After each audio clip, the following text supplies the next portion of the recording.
tarde, sejam bem-vindos ao My Change Convida, parte 2. Na semana passada, a primeira parte teve a participação de António Saraiva e Maria João Martins. Estes webinars são uma série de conversas em que procuramos olhar para o contexto que nos rodeia com o olhar do copo meio cheio, como dizia alguém na nossa página de Facebook, porque pensamos que também é importante fazer esse olhar, ter esse olhar. O meu nome é Teresa Fialho, eu sou sócia da My Change e cabe-me hoje conversar sobre o tema gestão de pessoas, aprendizagens dos últimos 3 meses. A situação extraordinária em que vivemos devido à pandemia e aos seus impactos na sociedade e nas organizações coloca grandes desafios a quem tem a missão de liderar pessoas. E são estes desafios e a forma como estão a ser conduzidos que gostaríamos de explorar hoje. E eu tenho a honra de ter comigo um ilustríssimo convidado que passa a apresentar, chama-se Sérgio Luciano, e vou apresentar aqui a nota biográfica, muito rapidamente. Bacharel em Contabilidade pelo ISCAP, licenciada em Gestão Financeira pelo ISAC, tem o MBA da Católica Porto Business School, frequentou o programa de Liderança Estratégica no INSEAD e o Advanced Management Program na Universidade Católica e na Kellogg School of Management. Iniciou o seu percurso profissional como auditor na Ernst & Young e tem desenvolvido a sua carreira na área da saúde. Foi controller e CFO da Aliança Healthcare, empresa líder na distribuição farmacêutica. Passou pela Associação Nacional de Farmácias e é desde 2013 o CEO da Quilabant, uma empresa de soluções e serviços na área da saúde. E eu agradeço ao Sérgio, desde já, pela sua disponibilidade. E vou passar aqui a uma primeira pergunta. Estamos ainda em plena pandemia, contudo, talvez se consiga já adivinhar alguns dos seus impactos. E eu vinha perguntar ao Sérgio o que é que acha que será a herança desta crise para as organizações, o que é que ficará residente, o que é que já não muda? Olá Teresa, boa tarde, obrigado pelo convite, é com muito gosto que estou convosco e pensando sobre este tema tão interessante, sobre as aprendizagens, sobretudo naquilo que respeita à gestão das pessoas. É com muito gosto que partilho experiências e que desejo também aprender com outras experiências que possamos aqui identificar. De facto, eu acho que estes 3 meses e esta pandemia nos trouxe um conjunto de aprendizagens muito importantes, sobretudo porque nos retirou de espaços de conforto e permitiu-nos, sobretudo, se antes tínhamos reservas em testar novas formas de trabalho, novas formas de organização, permitiu-nos neste momento, por uma razão maior, testar essas formas, descobrir novos modelos e descobrir, sobretudo, que é possível trabalhar de forma diferente, articular-nos de forma diferente. Eu julgo que essa experiência para as empresas é uma experiência muito importante, trouxe-nos insights muitíssimo interessantes do ponto de vista da simplificação dos processos, também do ponto de vista da descoberta de fragilidades em relação aos modelos mais convencionais que temos desenvolvido e trouxe-nos a capacidade de pensar de forma diferente e de olhar com olhos novos para estas realidades. Portanto, eu acredito que aquilo que já não muda é uma aprendizagem muito intensa sobre todas as dinâmicas organizacionais, ao nível do negócio, ao nível da gestão das pessoas, ao nível da relação com os clientes. E parece-me que se têm criado por aqui um conjunto de aprendizagens muito importantes que, sobretudo, nos ajudam, apesar desta distância que nos separa e que continua a separar, hoje menos um pouco, mas continua a separar, se criaram novas dimensões de proximidade e de relação que me parecem muito interessantes para continuarem a ser exploradas para o futuro. Muito bem. A proximidade como aqui um grande valor que se conquistou, apesar de tudo, não é? Portanto, mergulhámos repentinamente numa crise que foi de saúde pública e que dá claros sinais de se transformar numa crise económica também. Fazendo aqui o balanço, se é que podemos fazer um balanço, que ainda estamos no meio da turbulência, o que é que o Sérgio sente que foi mais difícil e o que é que sente que foi mais fácil, aquilo que o surpreendeu pela positiva? Estes 3 meses têm sido um cocktail muito rico de emoções e de experiências. Eu diria que neste momento é ainda difícil fazermos um balanço. Julgo que ainda estamos numa fase muito inicial de toda esta pandemia e toda esta crise que nos tem envolvido, mas há claramente alguns aspectos muito marcantes nesta experiência.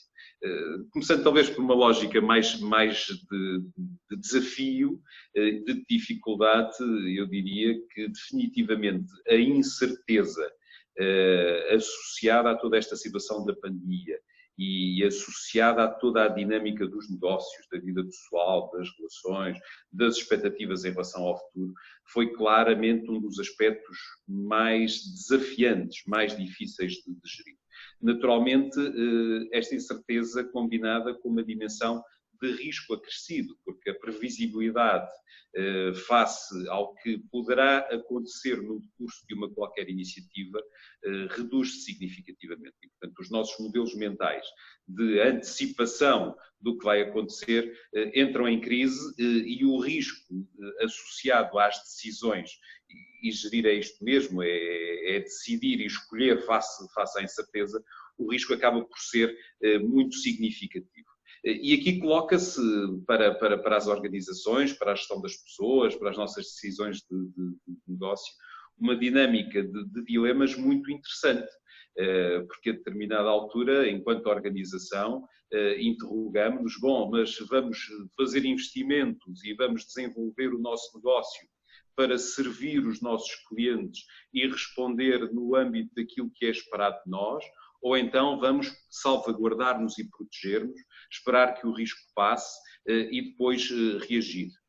Face à dinâmica das nossas pessoas, que elas próprias sentem este risco e sentem esta incerteza, e é muito interessante porque encontramos pessoas que, face ao risco e à incerteza desta pandemia, se reservaram completamente e quiseram colocar-se em espaços de proteção. Encontramos pessoas muito intrépidas e que quiseram assumir os riscos e dar o melhor de si e exporem-se e fazerem o que lhes competia. E aqui encontramos um aspecto muito interessante do ponto de vista do nosso próprio racional da tomada de decisão, que foi o de olharmos para o nosso propósito, olharmos para os nossos valores e neste âmbito tornou-se relativamente mais fácil tomar decisões. Mas incerteza e risco foram dois aspectos muito desafiantes.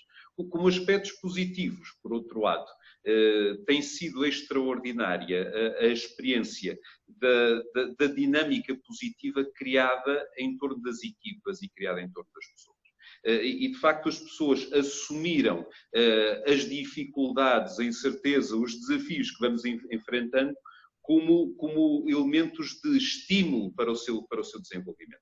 E encontramos aqui dinâmicas muito interessantes. Por exemplo, na Quilabá temos várias áreas de negócio e, por norma, as pessoas tendem, de alguma forma, a enquadrar-se nas suas áreas de negócio e a dinâmica natural de cooperação entre áreas de negócio que surgiu fruto dos desafios da crise foi absolutamente extraordinária.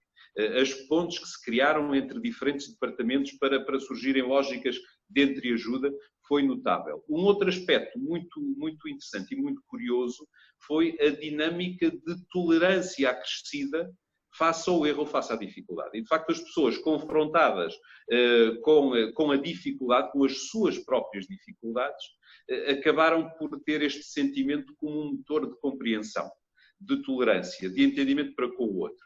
E, portanto, as experiências têm sido muito interessantes neste coquetel de emoções e de desafios, claramente com momentos de alguma angústia relativamente àquilo que é o nosso entendimento quanto ao que o futuro nos trará, mas, por outro lado, com experiências absolutamente extraordinárias do ponto de vista daquilo que é o melhor que se revela das nossas pessoas.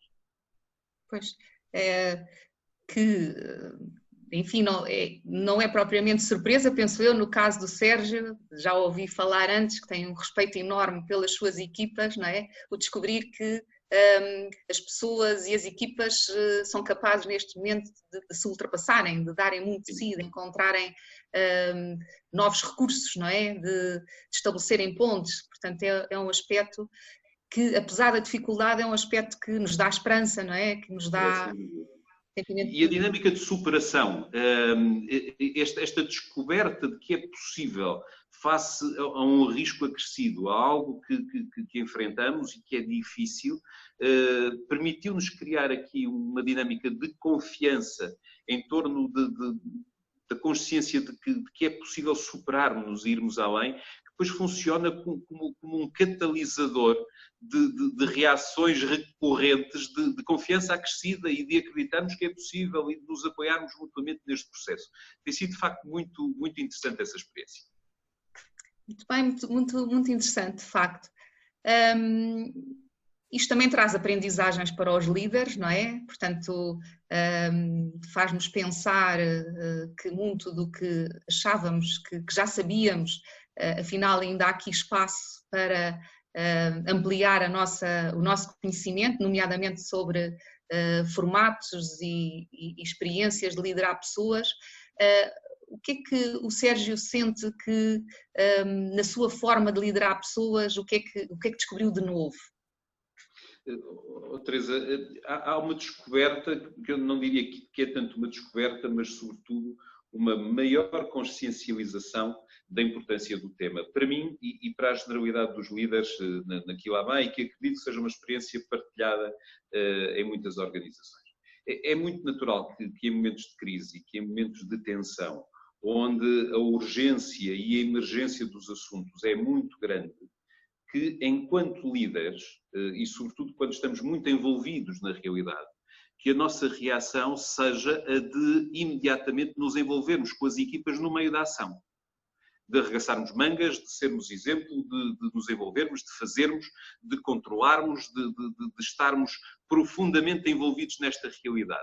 Isso aconteceu aos líderes da organização, e a aprendizagem surge num determinado momento, e como dizia há pouco, não é tanto uma aprendizagem, uma consciencialização de algo que em momentos anteriores, em formações de liderança, em reflexões sobre liderança, já me tinha surgido, que é a importância do distanciamento do líder, para que, sobretudo, num momento de crise, de tensão profunda, de extraordinária incerteza e dificuldade, poder ter o distanciamento, o discernimento, a presença de espírito necessária para olhar para a realidade como um todo e não se deixar envolver na ação diária, corrente, que, sendo muito importante, se aí estiver, perde esta visão de helicóptero. E esta foi uma experiência muito interessante de desafio também aos líderes das diversas equipas. Nós temos várias áreas de negócio, várias áreas de suporte ao trabalho da organização, e em vários momentos acabamos por desafiar os líderes a sair da ação, o que para eles naquele momento era algo absolutamente extraordinário, mas eu estou a fazer uma coisa tão importante, como é que eu vou parar de fazer isto? E a consciência que ganhamos no momento em que paramos e em que podemos olhar à nossa volta, olhar para a realidade, perceber fragilidades, perceber vulnerabilidades, mobilizar, por exemplo, pessoas com competências específicas de outras áreas que estavam, por exemplo, no domicílio e sem nenhuma solicitação, mas que sabiam daquela matéria e que podiam usar as suas competências para apoiar outros colegas noutros desafios concretos. Foi algo extraordinariamente útil e foi um reforço muito importante das nossas aprendizagens de liderança. Este distanciamento do líder e a capacidade de ter este discernimento alargado, fruto exatamente de uma visão mais ampla da realidade que tem sobre gestão. Foi-nos muito útil e continua a ser um desafio muito grande. Eu agora fazia aqui só uma pausa só para dizer que temos aqui a oportunidade de acolher algumas perguntas que quem está a assistir queira colocar. Há um espaço de questions and answers, um espaço QIA na barra dos ícones e quem sentir que gostaria de colocar alguma pergunta ao Sérgio Luciano, por favor, sinta-se à vontade, que haverá aqui um momento em que iremos consultar esse conjunto de perguntas. Olá, Teresa. Olá, o Sérgio. Sérgio, não temos o gosto de nos conhecer. Olá. Portanto, apenas para... Olá, Eduardo. Muito obrigada. Okay. Muito obrigada. Vou aproveitar para o apresentar a quem não o conheça. Portanto, Eduardo Correia, que vou falar aqui um pouco da sua nota biográfica, é licenciado em Gestão pelo ISCTE, tem um doutoramento em finanças pela Strathclyde University e frequentou ainda a Harvard Kennedy School of Government. Numa fase inicial do seu percurso esteve na Ernst & Young e depois teve responsabilidades de administração em setores diversos como a educação executiva, a banca e o IT. É autor de diversos livros, desenvolve atividades académicas desde 1993 na Escola de Gestão do ISCTE, universidade onde em 1988 foi o primeiro aluno Erasmus, um aspecto interessantíssimo. Junto à sua atividade profissional e académica, uma forte participação cívica, tendo estado envolvida em diversos movimentos de apoio a causas e a indivíduos. E é desde o início de 2018, CEO do Tagus Park, o Parque de Ciência e Tecnologia situado em Oeiras, nos merece a todos um grande respeito e uma grande admiração. E, portanto, o Eduardo junta-se aqui à nossa conversa, passa a ser verdadeiramente uma tertúlia e ainda bem, a sua resiliência merece-nos muito respeito e muita admiração e vou aproveitar para lhe colocar aqui uma pergunta, pode ser? Claro que sim. Temos estado a falar, portanto aqui o nosso tema é, com esta crise, as aprendizagens que se vão fazendo sobre gestão de pessoas, as aprendizagens nestes últimos 3 meses, e o Sérgio dizia, talvez ainda seja cedo para fazer um balanço, mas já há sinais e já é interessante nós captarmos esses sinais. As ondas da crise atingiram praticamente todas as dimensões da vida das organizações, do negócio, da relação com os clientes, mas também a relação com colaboradores e entre colaboradores, e é particularmente este ponto que eu gostava de perguntar agora ao Eduardo. O que sente que mudou na relação entre colaboradores? Se é que acha que mudou alguma coisa? Muito pouco, no nosso caso muito pouco. No caso do Tagus Park muito pouco, porque temos uma equipa que atravessou nos últimos 2 anos e meio, aliás, a MyChange conhece bem o processo no fundo, de reorganização cultural, filosófica e até política, usando a palavra política como uma membrana que aconteceu no Tagus Park e, portanto, para nós não houve qualquer novidade que não tenha sido o facto de estarmos ligeiramente mais afastados uns dos outros, mas estas plataformas permitiram-nos estar sempre em constante contacto uns com os outros e, portanto, o Tagus Park foi, se quisermos, a cidade que mais cedo tomou medidas de adaptação a esta situação. Fechámos os nossos restaurantes e cancelámos todos os eventos públicos muito antes de o governo sequer falar em pensar em reagir. As medidas de teletrabalho, no que diz respeito à nossa equipa, já estavam implementadas bastante antes, a pensar precisamente no tempo que as mães mais jovens necessitam de ter disponível para passar com os seus filhos. Portanto, isto para nós foi, se quisermos, em termos da nossa equipa, em termos da nossa cultura de funcionamento, business as usual. Aliás, aproveitámos todo este período de quarentena para reforçar todo um conjunto de atividades que já tínhamos lançado, nomeadamente obras de regeneração em determinadas zonas do parque que não era possível fazer durante os meses de trabalho para os quais estávamos à espera do verão para não incomodar terceiros e, portanto, como houve, no fundo, uma saída generalizada da maioria das empresas, da maioria das pessoas do parque, permitiu-nos, no fundo, acelerar. Lançámos um projeto que tínhamos há muito para lançar e que finalmente conseguimos durante a fase de pandemia, que era o substancial aumento do salário mínimo dos empregados de empresas terceiras que prestam aqui serviços de limpeza e de jardinagem, e, portanto, tivemos a oportunidade de aumentar durante o período de quarentena o salário mínimo para 900 euros, portanto, do salário mínimo nacional para 900 euros, dentro daquilo que é nossa política de civismo no pilar dignidade laboral. E, portanto, para nós, deixe-me dizer, para nós foi mais uma situação de adaptação. E é isso que faz o ser humano. No fundo, a história do ser humano é feita precisamente de desafios aos quais nós temos que nos adaptar. E basicamente encontramos aqui, se é que podemos dizer, algumas oportunidades. Não vou repetir a frase da Ministra da Agricultura que podia ser uma grande oportunidade para Portugal, não é dessa perspectiva, não é certamente uma grande oportunidade para Portugal, mas devemos encontrar nestas situações de crise matérias que nos permitam aproveitar o tempo de outra forma. E o que é que assistimos? Assistimos de facto à capacidade da nossa equipa daquelas pessoas que queriam, porque houve um conjunto de pessoas que nunca deixou de vir trabalhar. Atenção, portanto, o Tax Park nunca fechou.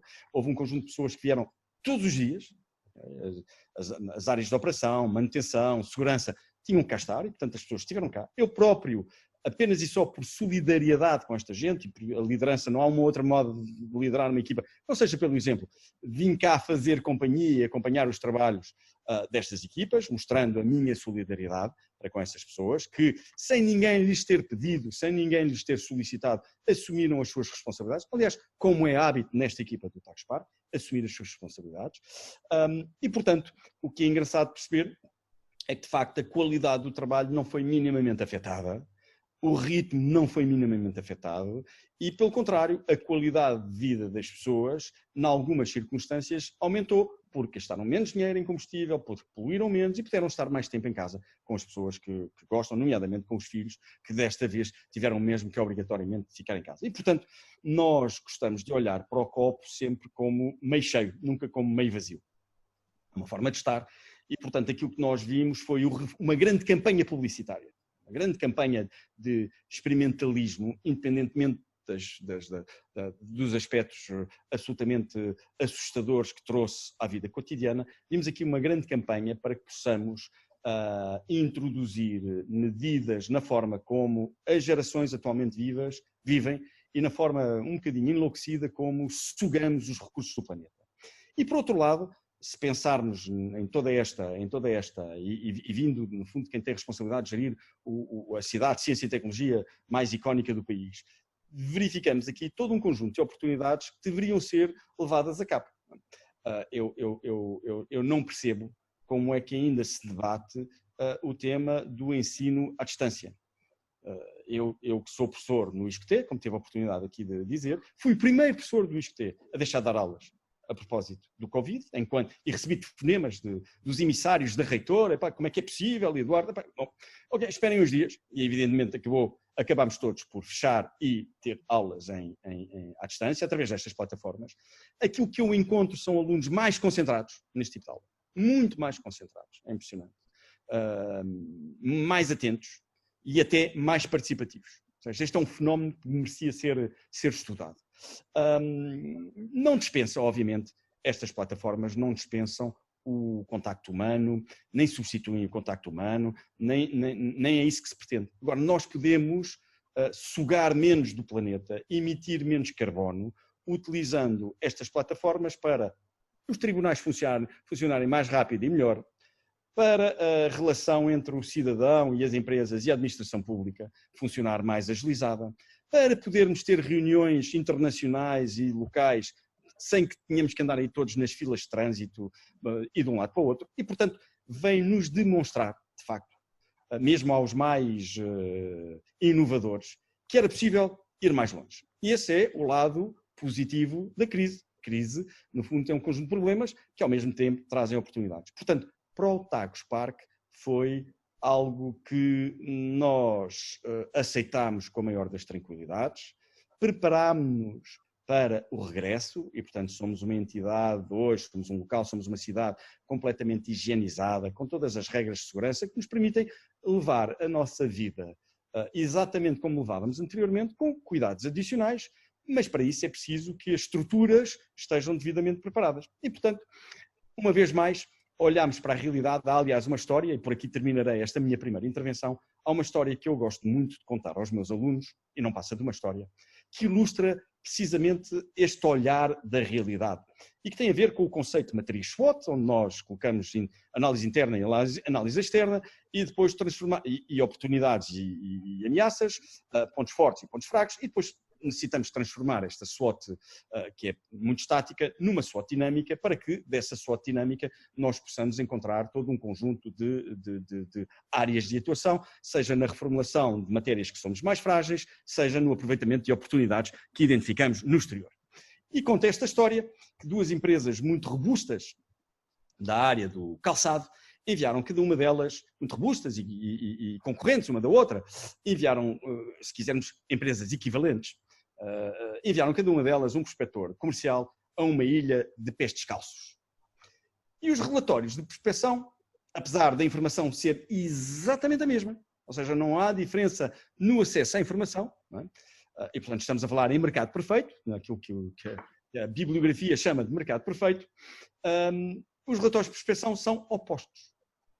Um desaconselha completamente o investimento naquele mercado, uma vez que os potenciais clientes não usam sapatos, e o outro, pelo contrário, vê uma enormíssima oportunidade no sentido de o mercado está todo por ocupar e, portanto, temos a capacidade de invadir um mercado que ainda não é explorado.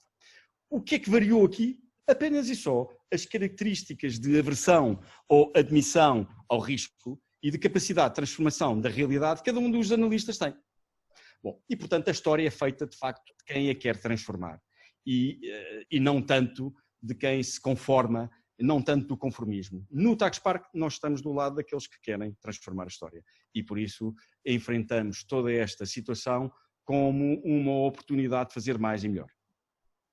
E abre-se um campo de possibilidades que não se abriria se disséssemos não é possível, não há nada para fazer, estou de mãos atadas, não é? Quando nós abrimos o nosso olhar para as possibilidades, estradas novas abrem-se, caminhos novos abrem-se e pronto, e parece que o espaço também aumenta.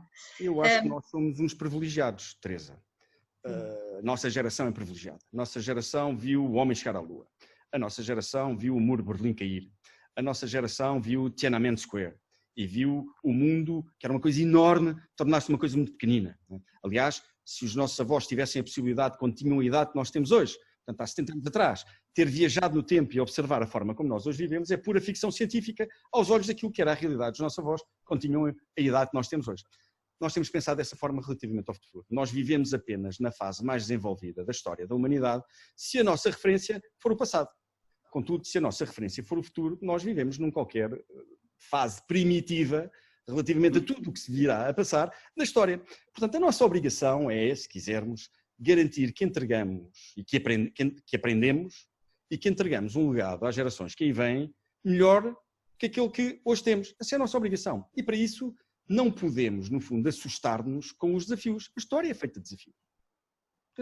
Portugal só é grande no mundo, em termos históricos, porque houve um conjunto de portugueses que, do ponto de vista científico e tecnológico, e político e estratégico, decidiram, no fundo, perceber como é que se navegava o mundo e como é que se conseguia encurtar o mundo. Isso é um projeto científico e tecnológico. Obviamente, com a membrana estratégica e política por trás, mas descobrimentos apenas são possíveis através, obviamente, da bravura de alguns, associada aos cientistas e aos tecnólogos da época. É o que nós temos que fazer. E, no fundo, temos que encontrar soluções para os problemas que enfrentamos. Porque, de outra forma, não é possível dar continuidade àquilo que é o legado histórico que nos foi entregue pelas gerações anteriores. Exatamente. Sérgio, pensando também no caso da Quilabana, havia realidades diferentes. Penso que, estando no setor da saúde, houve atividades que continuaram sempre a ser executadas, não é? Talvez até com maior premência. Eventualmente houve atividades em que uma parte dos colaboradores terá passado a funcionar de forma remota. Como é que um líder, ou como é que os líderes gerem estas diferenças? Agora fala-se este formato híbrido. Sim, este formato híbrido acaba por ser muito interessante e como dizia o Eduardo, de facto permite-nos criar novas dimensões de qualidade de vida e de bem-estar das pessoas e permite-nos também descobrir dimensões de produtividade muito interessantes e que julgo que claramente devem ser aproveitadas para o futuro. Na Quilabana nós temos uma dinâmica de negócio muito assente na criação de soluções, muito assente na interação entre as equipas, nas pessoas, na criatividade, na integração de competências de diferentes áreas e passarmos a ter um grupo alargado de pessoas a trabalhar em casa, a determinada altura trouxe-nos um desafio, que foi como é que vamos continuar a promover esta dinâmica de interação e de colaboração entre as pessoas. foi relativamente simples, porque de facto a tecnologia é extraordinariamente facilitadora,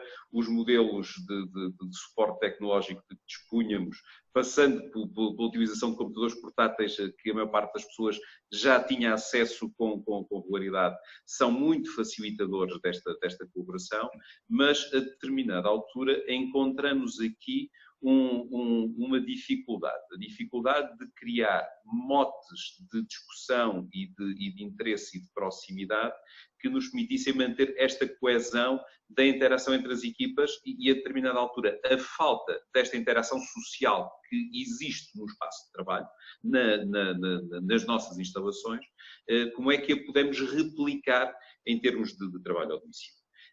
E foi muito interessante. Foi criarmos, com horizontes temporais mais curtos, objetivos específicos e criarmos equipas multidisciplinares para darem resposta a estes objetivos específicos. A criação desta dinâmica foi muito facilitadora da interação e do desenvolvimento do trabalho, como foi depois toda a criação de um conjunto de iniciativas de ligação entre as equipas. Um dos aspectos mais interessantes foi, por exemplo, a criação de grupos de partilha de sucessos numa base semanal, em que todas as equipas eram convidadas a comunicar às demais aquilo que tinham conquistado e o que tinham conseguido fazer e a explicitarem como é que tinham atingido estes objetivos numa base de cooperação. Isto gerou toda uma dinâmica muito positiva de interação que foi facilitadora digamos, da falta desta interação física. Foi muito interessante também aqui a criação de momentos de celebração de sucessos mais frequente. E, portanto, as equipas foram convidadas a partilhar umas com as outras os sucessos e as conquistas que tinham atingido nesta fase de confinamento. Fosse por terem conseguido arranjar novas formas de se organizarem, novas soluções para os seus problemas, fossem ter conseguido trabalhar de uma forma diferente com os seus clientes. Por outro lado, e também nós aqui, e obviamente por maioria de razão, estando na área da saúde, começamos muito cedo a tomar medidas de algum maior distanciamento social, de higienização das instalações, também de colocação de pessoas a trabalhar ao domicílio, e fizemos uma outra coisa que resultou muito bem, que foi criar um plano de segurança e de rastreio dos nossos colaboradores, no sentido de termos uma garantia acrescida de que problemas de contágio ou de infecção fruto da interação social seriam reduzidos. E, portanto, se por um lado, relativamente aos colaboradores que estavam a trabalhar à distância, conseguimos encontrar estas dinâmicas de interação social diferente e positiva, conseguimos relativamente aos colaboradores, sobretudo em áreas logísticas e de natureza mais administrativa com necessidade de presença local, o facto de termos criado um ambiente de segurança propício ao conforto, à tranquilidade das pessoas, foi algo que funcionou muito bem e que nos trouxe muito bons resultados do ponto de vista da motivação das pessoas. Bem, agora passando aqui para uma dimensão um bocadinho mais intimista, uma dimensão um bocadinho mais pessoal, uma crise como esta é certamente catalisador, é revelador de muitas reflexões, não é? Cada um de nós, com certeza, que dedicou largos minutos, se não horas, a pensar sobre como faz as coisas, com quem faz as coisas, o que sente, como gerir as suas emoções, portanto são aqui uma série de desafios. Eu ia perguntar ao Eduardo, agora perguntava ao Eduardo, as reflexões que fez levaram a algumas descobertas sobre si próprio, o que é que descobriu e sobre as pessoas que o rodeiam?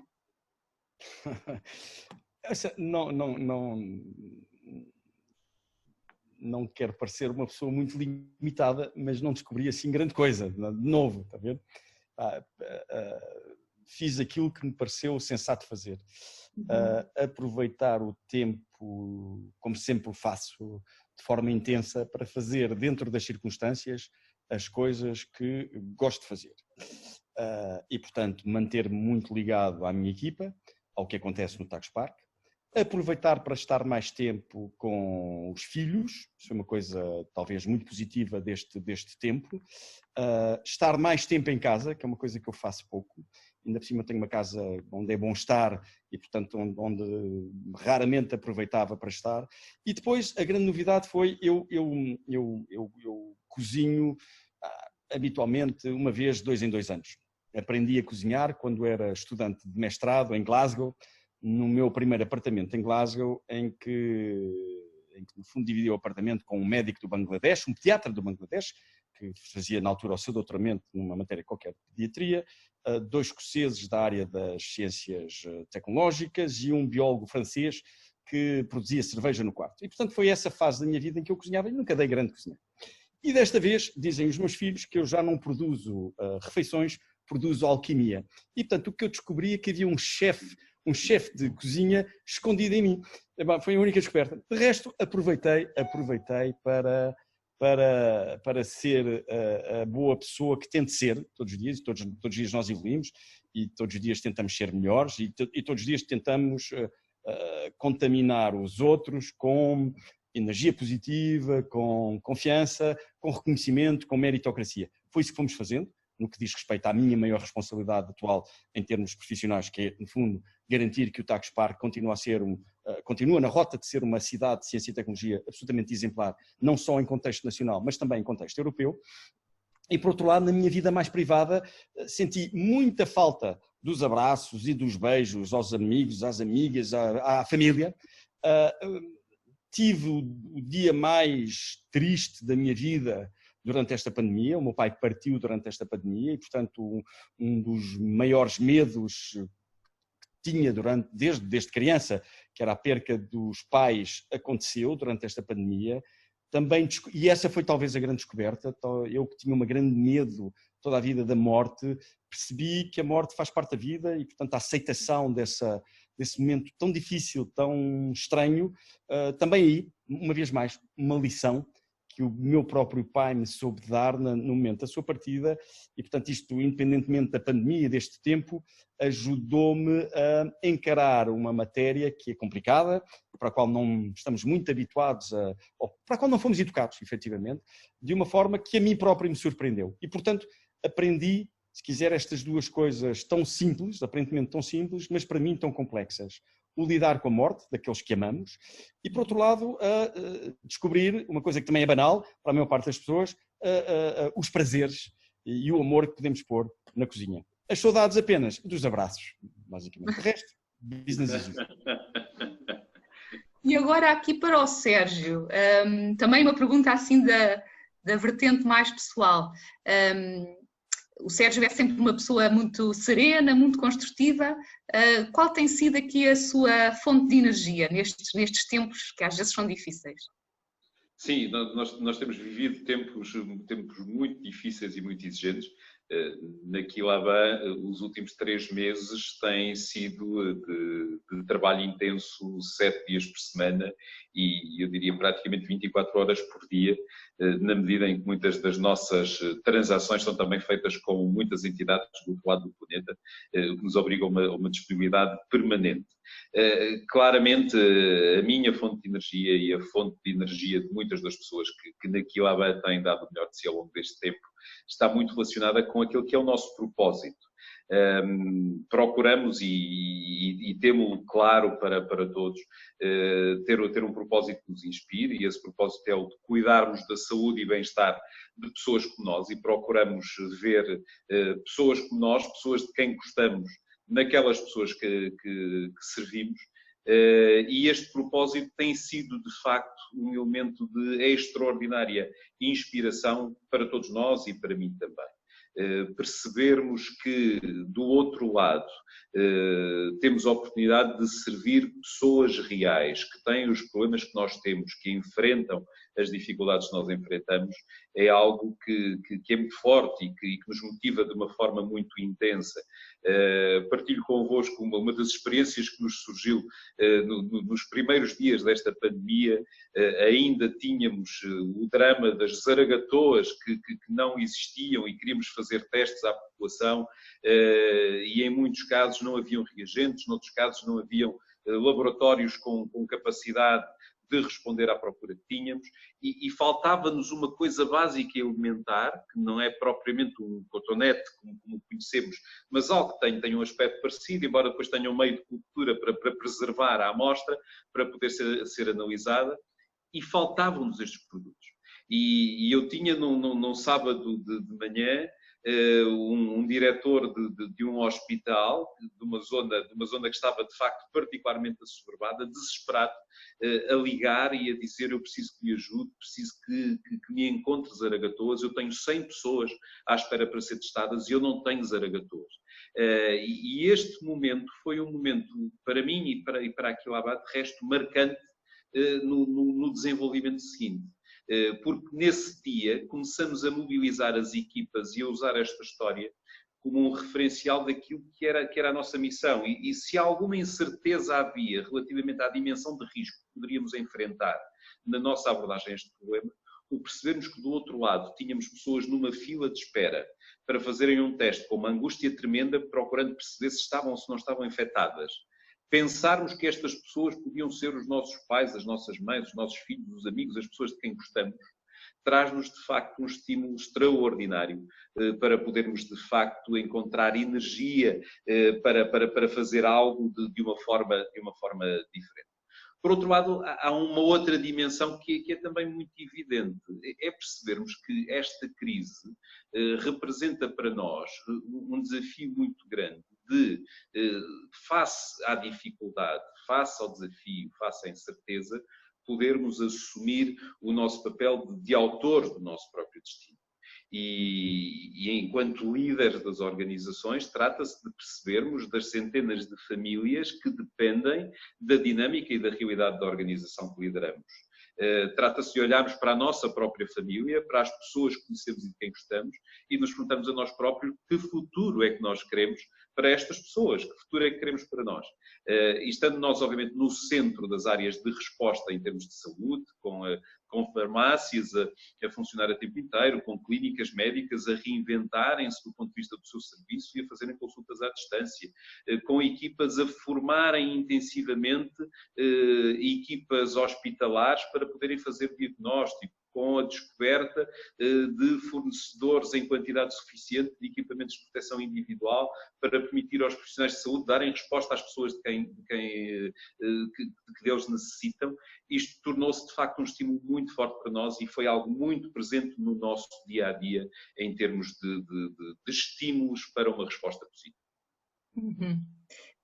A descoberta do propósito, não é? Ou a revelação do propósito. E de inspiração para estarmos presentes. E tem sido fácil dizer que ao fim destes 3 meses de interação tão intensa, é extraordinário continuar a olhar para as pessoas e perceber que temos tido tempos extraordinariamente difíceis, mas continuar a encontrar o mesmo entusiasmo, o mesmo sorriso, se calhar um olhar um pouco mais cansado e uma expressão um pouco mais cansada, mas de facto igualmente entusiasmada no sentido de continuarmos a dar resposta. Muito bem. Agora, se calhar, propunha-vos darmos aqui uma atenção particular ao chat, ao bate-papo, ao Q&A, enfim, que queiramos chamar, e a perguntar à Mariana se temos alguma pergunta que alguém que esteja a assistir nos tenha colocado aqui para os nossos convidados. Temos sim, senhora. Olá a todos. Então, temos aqui o Nilton Pereira a perguntar: em função da pandemia, será que todos os países não terão que reformular as suas indústrias, pois descobrimos que temos uma dependência gigantesca da China? Podemos fabricar nos nossos países qualquer coisa, mas não teremos que descobrir como baratear os nossos custos para sermos mais competitivos com a China? Muito bem, não sei Nilton escreve-nos através do Brasil, penso eu. Sim. Chegamos ao Brasil. Muito bem. Sérgio, Eduardo... Nós temos neste aspecto, e em Portugal, um conjunto de respostas muito interessantes. É evidente que nestas circunstâncias teremos que ter uma capacidade de resposta e de maior autonomia naquilo que é a capacidade de produção e de resposta a estes desafios. do ponto de vista daquilo que são os materiais para o combate à pandemia, quer do ponto de vista de reagentes para diagnóstico, quer do ponto de vista dos equipamentos de proteção individual. A China é hoje um fornecedor incontornável destes produtos, o que nos cria dificuldades muito significativas do ponto de vista regulamentar, do ponto de vista dos canais de abastecimento, do ponto de vista até dos riscos das cadeias logísticas. E, efetivamente, notamos que esta dificuldade decorre também de uma praticamente total ausência de respostas para estas necessidades, por exemplo, em Portugal, ou mesmo em larga escala na Europa. Tem sido muito interessante ver como, por exemplo, em Portugal, muitas indústrias se têm reorientado para conseguir encontrar capacidade de resposta.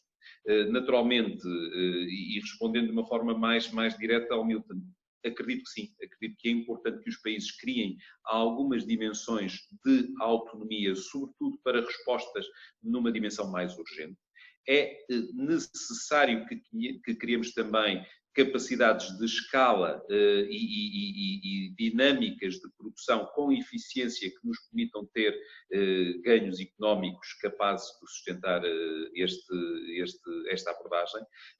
Mas é muito interessante ver também, e temos notado isso no nosso setor, que muitas indústrias hoje já se reinventam e reorientam para dar esta resposta com níveis de qualidade muito interessantes e com níveis de preço e de custo igualmente interessantes. Portanto, de certa forma, e usando o ditado de que a necessidade aguça o engenho, dá-me a ideia que os portugueses também aqui vão demonstrando a sua capacidade de engenho e de criarem respostas possíveis. Na área da saúde temos encontrado empresas portuguesas que estão neste momento a produzir produtos de elevadíssima qualidade, obviamente com uma escala ainda reduzida, necessariamente, mas com oportunidades e com potencialidades de desenvolvimento muitíssimo interessantes. Subscrevendo o que o Sérgio Luciano acabou de dizer, corresponde na íntegra a um posicionamento necessário, pegava talvez no tema de um ângulo diferente, até aproveitando já o Sérgio ter coberto uma matéria que me parece muito interessante, que é a reação contemporânea a uma situação de dificuldade. Eu pegando na pergunta, e a pergunta no fundo é uma pergunta que nos leva a equilíbrios internacionais na área do comércio e da economia, eu diria que esta crise também deixa nu não só a fragilidade de algumas economias no que diz respeito à relação que têm com a China, e o mundo sempre foi feito de comércio, ainda há pouco falava dos descobrimentos aqui, os descobrimentos mais não são do que um incentivo maior ao comércio internacional. E, portanto, eu não vejo problema nenhum com o comércio com a China. O que eu vejo problema, e isso é um problema que eu vejo tradicionalmente, é a ausência de estratégias económicas para determinados países, e se nós pensarmos no nosso, nós vivemos num país sem estratégia económica, sem estratégia de qualquer tipo, ninguém faz ideia, nenhum de nós faz ideia, e estamos numa audiência de pessoas informadas, nenhum de nós faz ideia o que é que Portugal quer ser quando for crescido, não fazemos ideia. E, portanto, é verdade, infelizmente é verdade, ou seja, nós não temos a mais pequena noção de qual é o caminho ou o trajeto que a nossa comunidade científica, tecnológica, empresarial, deve percorrer, porque não há uma estratégia. E esse sim, eu diria, é o tema relevante e que de algum modo se encontra dissimulado nesta tão interessante pergunta. E, portanto, falta, evidentemente, em contexto europeu, uma estratégia diferente e em contexto nacional também essa falta. Esta crise deixa nu, porque nós efetivamente, Nilton, somos um país pequeno, mas com uma grande dimensão. Nós somos o país, Portugal é o país com a maior zona económica exclusiva marítima da Europa.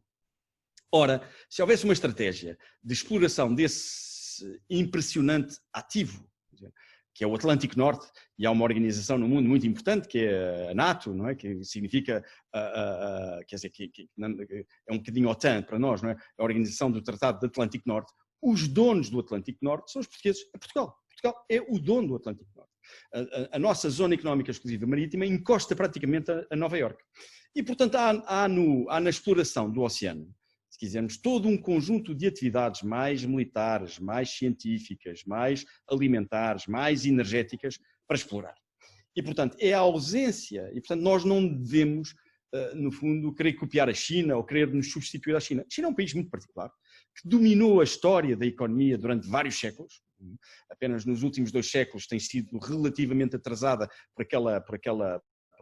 essencialmente pela revolução cultural. Mas a China e para quem conhece a China, é um potentado tecnológico, é um potentado científico e, acima de tudo, tem uma cultura muito orientada para o trabalho, de disciplina para o trabalho.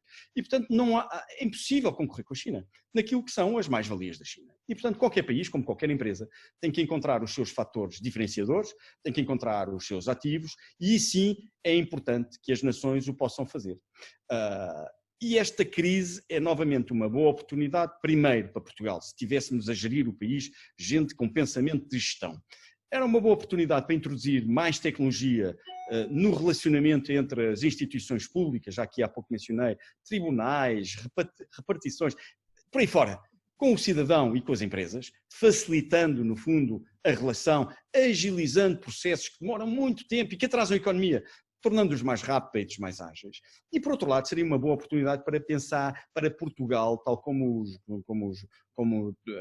os jovens mais distraídos fazem, quando chegam a determinada altura da sua vida, têm que olhar para o lado e tentar perceber o que é que querem ser quando forem grandes, para, de facto, começarem a trabalhar nesse sentido.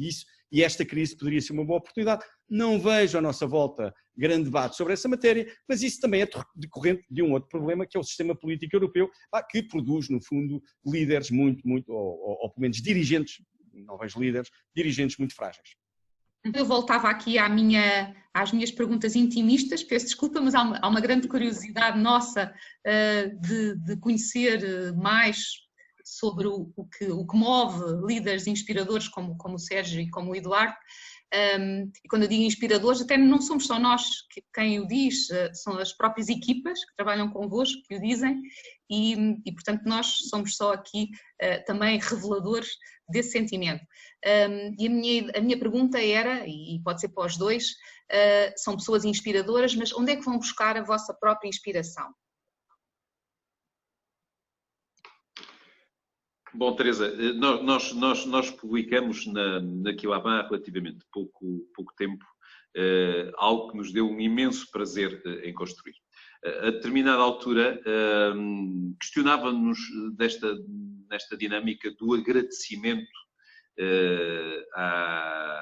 às pessoas que têm cuidado de nós, aos médicos, aos enfermeiros, aos distribuidores, às pessoas que preparam refeições, toda esta gente que, de uma forma extraordinária, tem tido a capacidade de se fazer presente e de estar disponível para responder a muitos dos desafios que vamos viver. E fomos integrando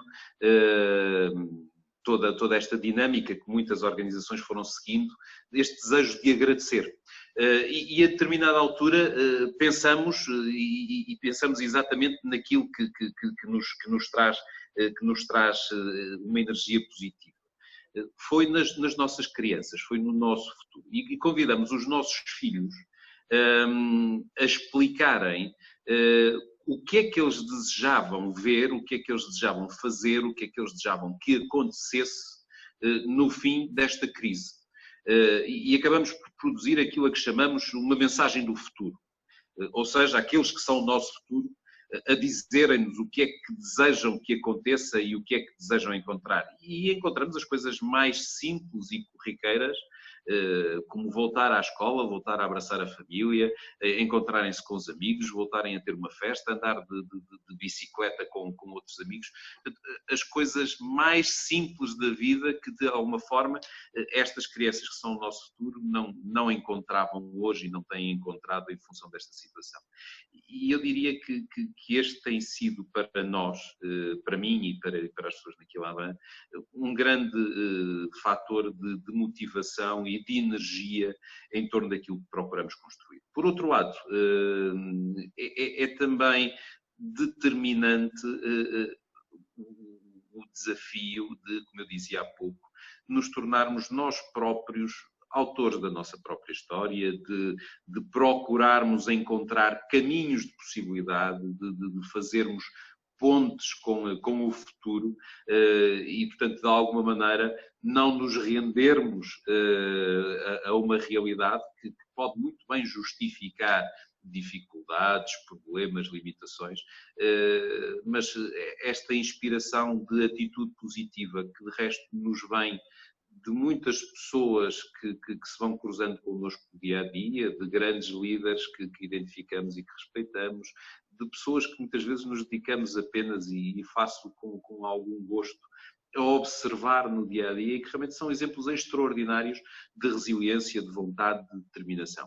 Para mim tem funcionado muito estas duas dimensões, aquilo que é o exemplo mais ou menos ilustre de outras pessoas com quem me vou cruzando, mas sobretudo esta inspiração que nos vem dos mais novos, daquilo que eles desejam e do legado que lhes queremos deixar.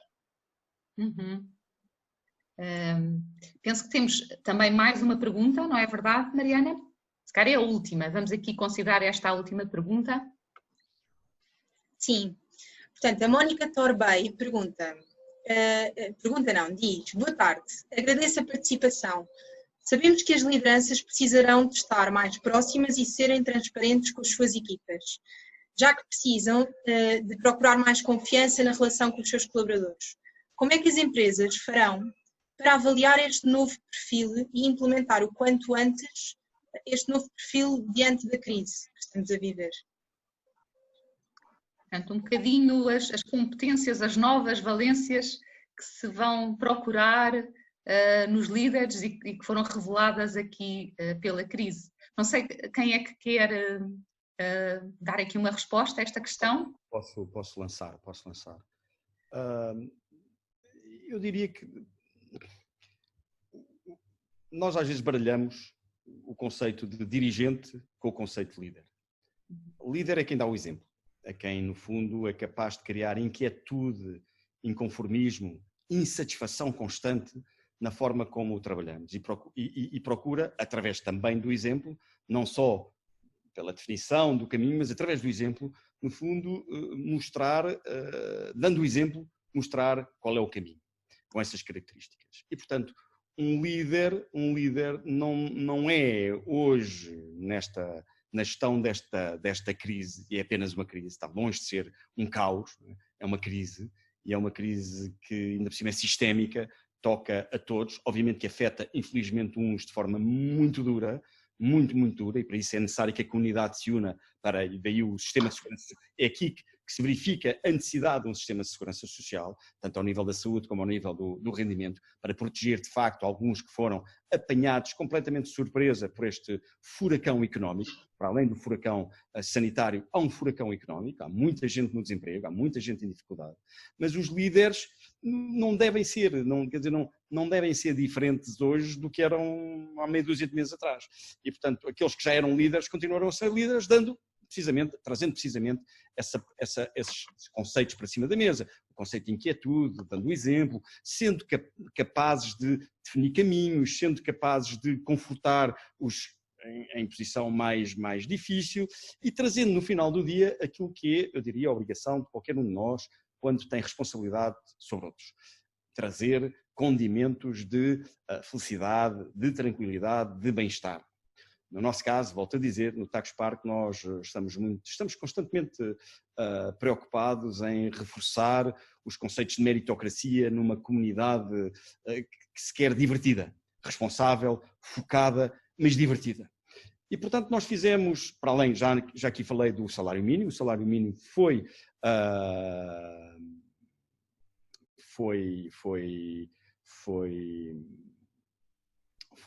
anunciado e implementado durante este período, sem qualquer reivindicação das pessoas que foram alvo desse salário. E, portanto, foi uma forma de nós reforçarmos as nossas políticas de dignidade laboral e de trazer, efetivamente, imagino que é uma pessoa que está habituada a ganhar 600 euros, passar a ganhar 900.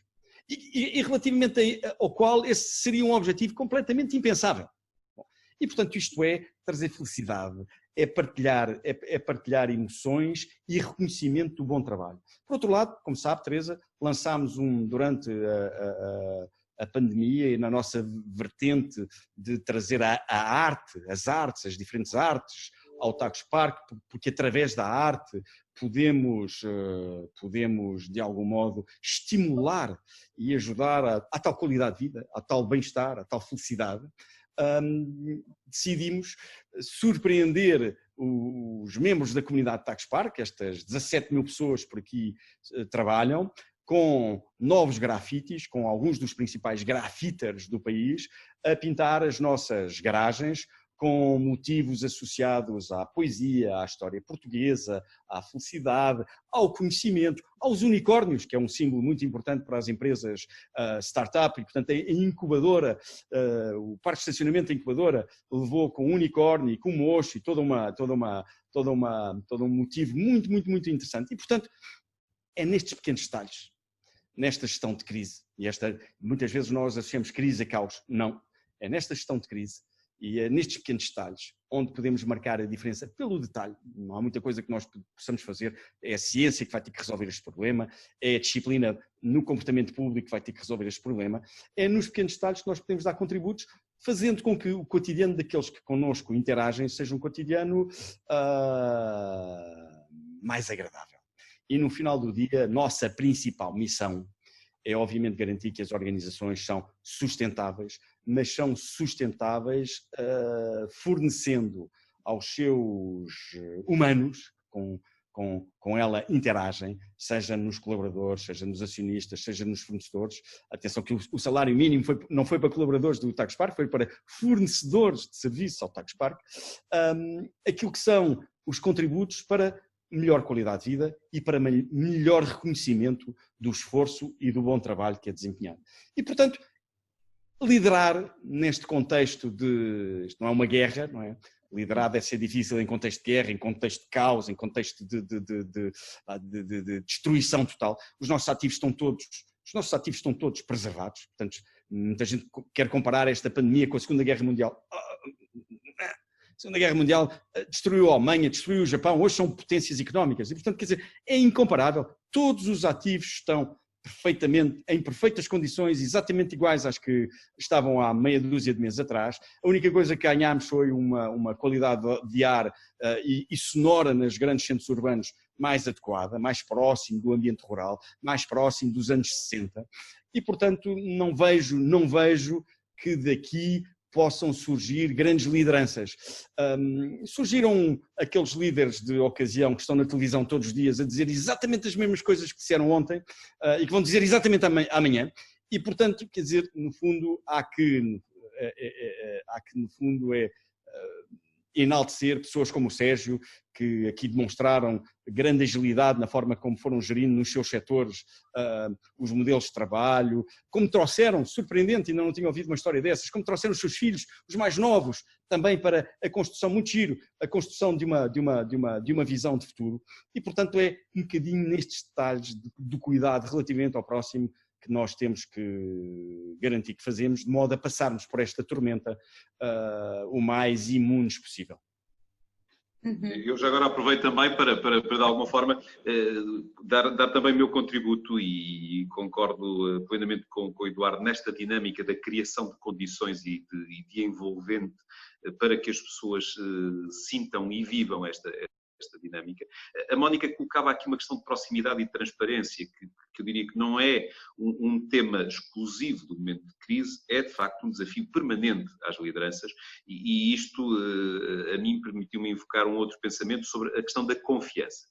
E se a confiança é, por norma, um tema crítico do ponto de vista da liderança, claramente que em ambiente de crise está ainda mais colocado à prova e eu diria que é um condimento extraordinário para que possamos ser bem-sucedidos na dinâmica de desenvolvimento da organização e na própria dinâmica de liderança. Não há liderança sem confiança e compete à liderança criar dinâmicas de confiança nas suas equipas. Nós aqui temos seguido uma experiência que já nos vinha de momentos anteriores, mesmo antes da crise, e que foi muito útil na crise, que foi criar momentos de reflexão no seio de cada equipa com os seus líderes. E exatamente em torno daquilo que é a dinâmica da confiança. Inspiramos-nos no modelo da da confiança do Ken Blanchard, que invoca 4 pilares fundamentais para a confiança: a relação, a competência, a integridade e a fiabilidade. E, portanto, são 4 ingredientes-chave naquilo que é a construção de relações de confiança. Não é possível construir relações se não houver relação, não é possível fazer se não soubermos fazer, se não formos competentes, não é possível confiarmos uns nos outros se não fizermos aquilo que é esperado de nós, e não é possível confiarmos se não formos íntegros. E estas são dimensões essenciais destas relações. E respondendo de uma forma muito direta à Mónica, do ponto de vista da criação de condições para que isto seja feito, as nossas equipas são convidadas periodicamente, com os seus líderes, a refletirem e a avaliarem-se em torno destes 4 pilares fundamentais e a discutirem entre si quais são as dinâmicas que poderão desenvolver para que o seu fator de confiança, que é calculado com base no seu sentimento nestas 4 dimensões, possa ser incrementado. E de facto eu diria que o desafio que temos sempre e em condições de crise de uma forma ainda mais acrescida é este desafio da consistência. De conseguirmos ter, como referiu o Eduardo, condições de conforto, termos condições de tratamento justo e de equidade no acompanhamento dos nossos trabalhadores, conseguirmos ter um ambiente onde as pessoas sentem que fazem parte e que podem participar e conseguirmos criar uma dinâmica de abertura, de transparência, de confiança, mas que é necessário que saia do discurso. É preciso assumir a responsabilidade de aumentar o salário, é preciso assumir a responsabilidade de melhorar as instalações, é preciso assumir a responsabilidade de falar verdade, olhos nos olhos, de escutarmos as equipas e de passarmos e partilharmos com as equipas aquilo que são também os nossos sentimentos. E este é um grande desafio que eu julgo que vem também a ser ainda mais enfatizado no seio desta crise que vivemos e será seguramente um caminho muito interessante para o futuro das organizações. Bem, muito obrigada. Estamos aqui a chegar ao fim do nosso tempo. Penso que não haverá mais perguntas, Mariana, só para não deixarmos aqui nenhuma oportunidade para ser explorada. Não, Teresa.